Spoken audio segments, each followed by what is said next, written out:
Where are you?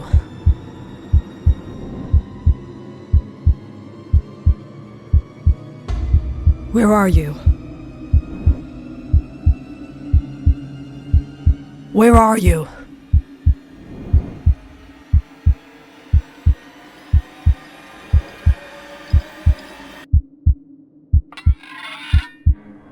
I'm going to break this curse right now.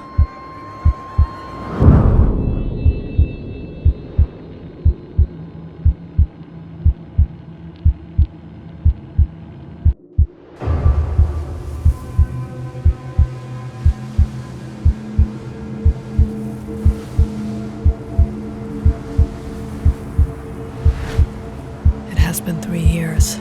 Has it happened?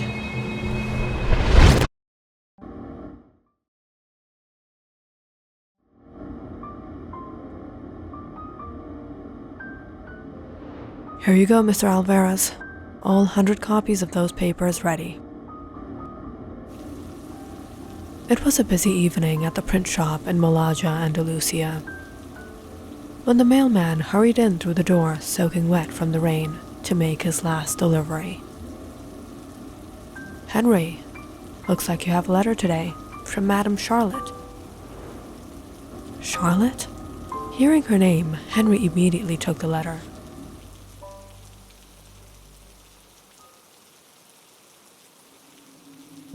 My beloved, it has been 2 years I've been waiting for you, but apart from a few letters, you haven't visited me.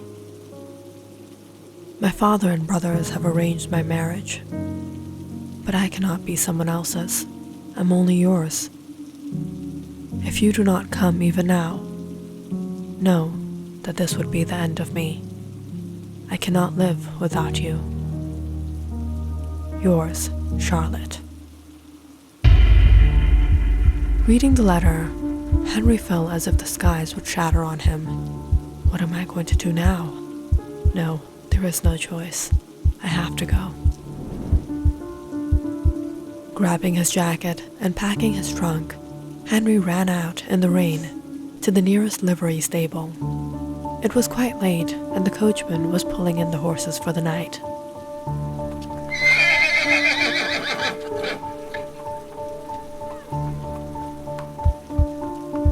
Henry jumped back, startled as the horse suddenly neighed, seeing him.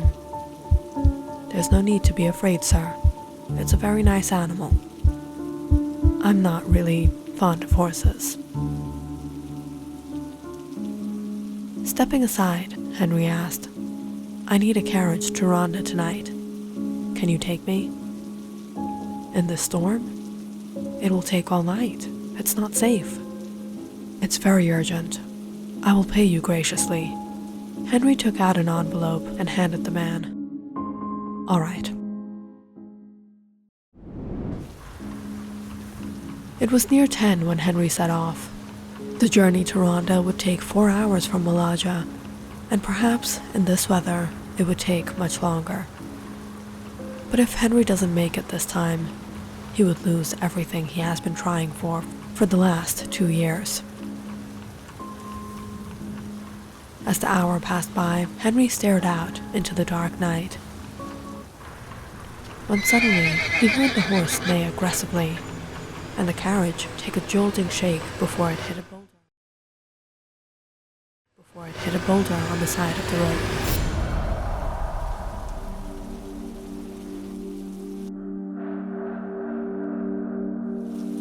Henry got off to see the coachman trying to calm down the horse. What happened? I don't know, something scared him. I knew traveling in this weather wasn't safe. These nights aren't good. Staring at the broken wheel, Henry sighed. What now? We have to set off again. I have to reach there tonight. He paced around the carriage when he suddenly noticed something up ahead.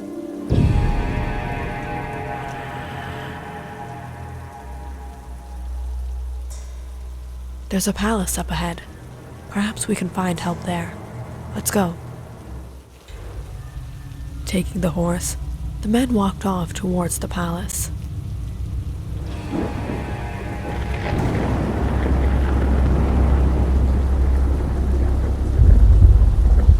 staring through the gates, Henry felt a shiver down his spine.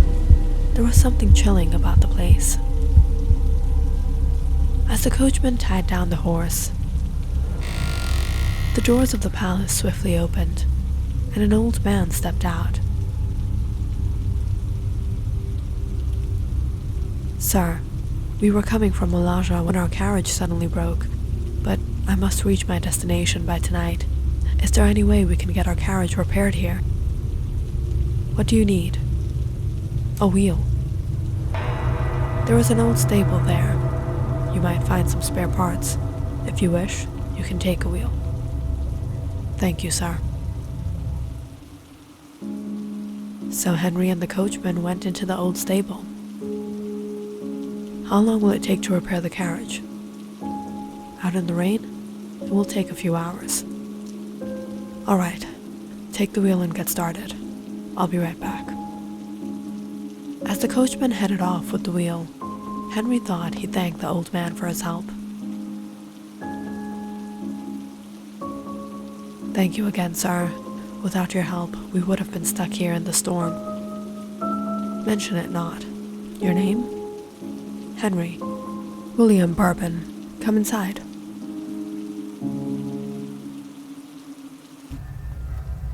Walking into the mansion, Henry looked around. It was quiet and dark. Their steps echoed in the grand halls. "Do you live here all alone? I wouldn't have the courage to stay in a place like this." This palace was not always like this. There was a time when it used to glow. Voices and laughter filled the halls. But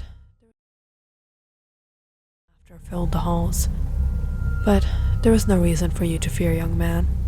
This palace hasn't been haunted in the past 17 years.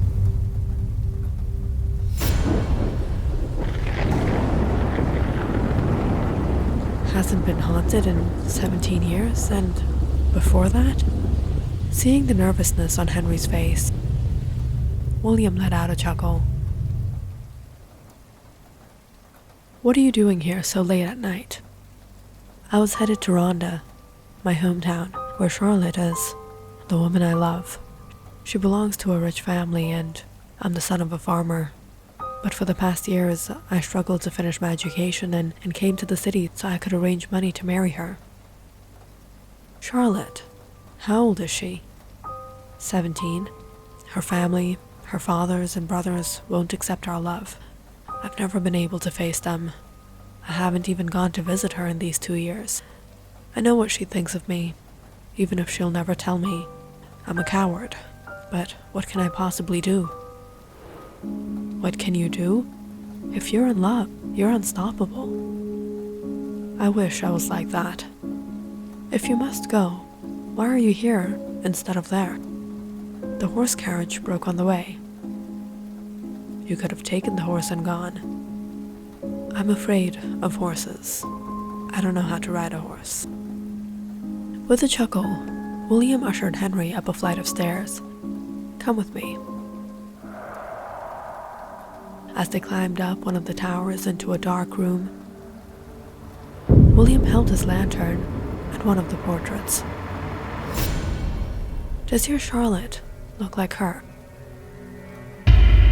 "Charlotte's portrait? Here?" "Fate has brought you here, young man." William walked towards one of the walls and took down a sword. "This is your sword, Alexander."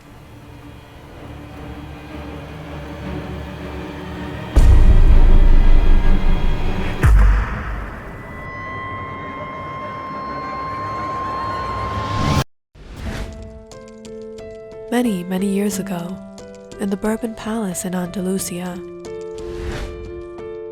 Prince William's marriage had been arranged with his cousin and his love, Genevieve. Princess Genevieve was a beautiful young woman. Her presence and laughter was the life of the palace. The princess had many hobbies, one of them being going to the Colosseum to watch warriors duel and bullfight in the ring. It was one day at the Colosseum. Genevieve was captivated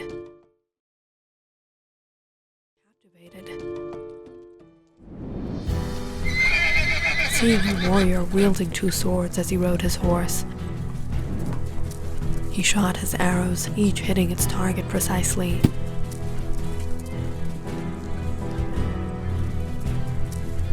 He defeated each and every that faced him for a duel.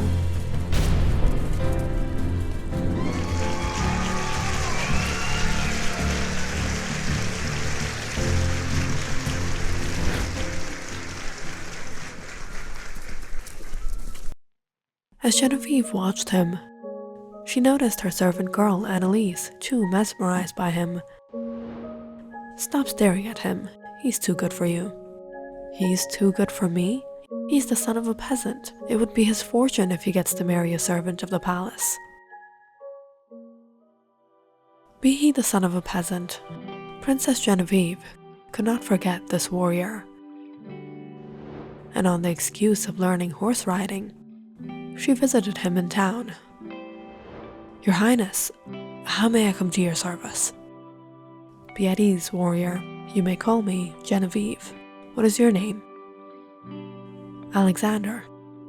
Through these meetings, it wasn't long before Genevieve found her way to Alexander's heart, and the two fell in love.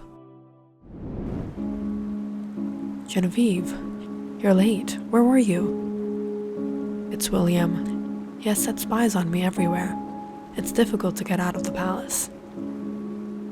As the couple continued secretly meeting, Alexander and Genevieve wished to get married and be together forever. "Marry me, Alexander." "Genevieve, this isn't right. Our love will never be accepted. Who are you and who am I? I feel like I would be betraying my king. Do I not have the right to choose who I want to marry? Who I will spend my life with?" "You do. If you really believe that, wait for me here tomorrow. We will leave this country forever. You won't be betraying your king." The next day, Alexander prepared himself to flee the country and waited for Genevieve, but she didn't come. Instead, arrived her servant, Annalise. "The princess has sent you a message. She wishes you forget her and find someone else. She thought she was in love, but she realized you were not the right person for her." "No, this isn't possible. You're lying." Alexander cornered Annalise immediately. "Tell me the truth." Frightened, Annalise broke down. She wanted to come, but the spies caught her and told Prince William. He has locked her in the palace and will marry her tonight. "Not as long as I live." Furious, Alexander jumped onto his horse and galloped off towards the palace.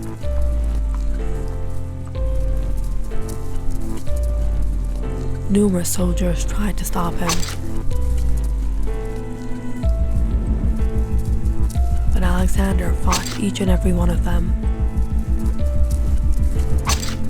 storming through the gates and shouting Genevieve's name in the halls. When Prince William saw him, he ordered, "Seize him." At once, 20 soldiers surrounded Alexander and held him down. "Finish him." When Genevieve heard the commotion and rushed out, she was devastated seeing Alexander in that condition. "No, William, please. Let him leave. Let him go. He has committed treason, taken the life of my soldiers. He cannot be spared.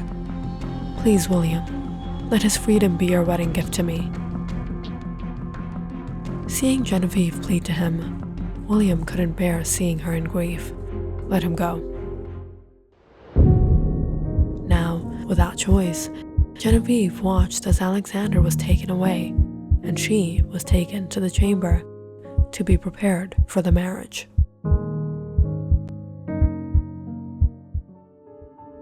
But it was that night, as Annalise brushed her hair, Genevieve noticed tears in her eyes. "Annalise, what happened? Why are you crying?" Unable to hold back her tears,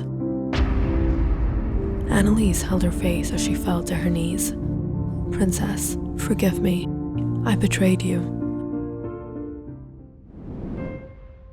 From the moment Genevieve had seen Alexander, not only she had fallen in love, but Annalise as well. Falling to her temptations, it was she who alerted the spies against Genevieve and gave up her secret to Prince William. And while Genevieve was halted at the palace, she thought if she told Alexander to move on, he would. But Alexander didn't believe her, and when he pressured her, Annalise lied to him again. That Prince William had locked her up and would marry her, but this only led to Alexander to storm into the palace until he was captured. Prince William has sent him to the dungeon. He will take his life before the marriage tonight. As soon as Genevieve heard the words escape Annalise's lips, she fell distraught.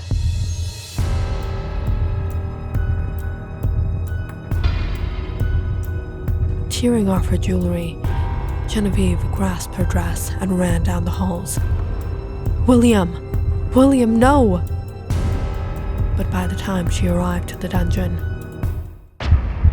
Alexander was no more.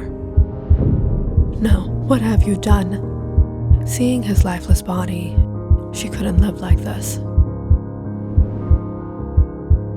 She ran up the stairs to the tallest tower as William ran after her. "Genevieve! Genevieve, don't!" But before he could stop her, Genevieve jumped off and took her life. With the death of the princess, the Bourbon Palace became haunted by her crying presence. Her spirit roamed the halls in despair, sobbing in her misery for her lost love. But as everyone left the haunted palace to escape, William chose to stay. He accepted this curse as a punishment for his doings and lived here all alone, being haunted and tormented by her spirit. Until 17 years ago, the palace fell silent again. Genevieve's spirit was gone. "Where are you? Where are you?"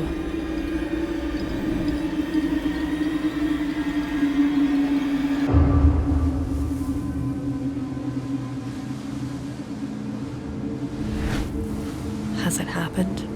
Has she been reborn? Realizing Genevieve had begun her next life, William no longer had any reason to live. His trial had come to an end. As everything flashed before his eyes, Henry came to his senses. Holding the sword, he remembered his true identity. Henry immediately ran out to the carriage in the rain. "The wheel has not been prepared yet." "Leave it. Go inside and take shelter. I'll be back for you." With that, Henry jumped onto the horse and galloped off on his way to Rhonda.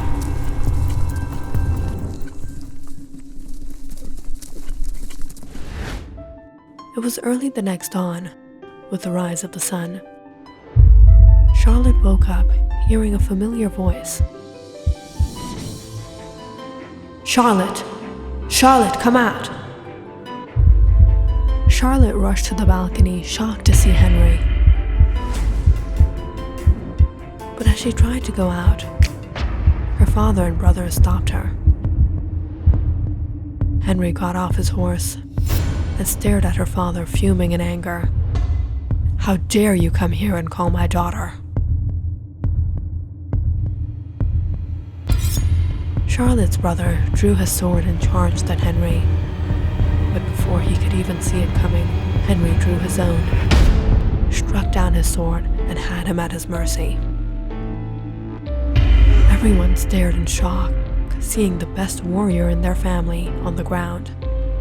Charlotte pushed her way out and cried, "Henry, no, don't harm him." But Henry had him at the edge of his sword as he spoke to her father. "I love Charlotte, and she loves me, and nothing can stop me from loving her." Seeing he had no choice, Charlotte's father took her hand and ushered her forward. "She's yours."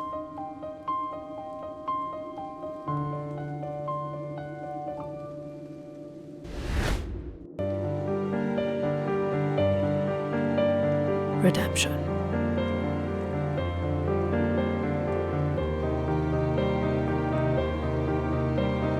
Click on the subscribe button and check out more awesome videos on our channel. And don't forget to press the bell icon because you know it's interesting.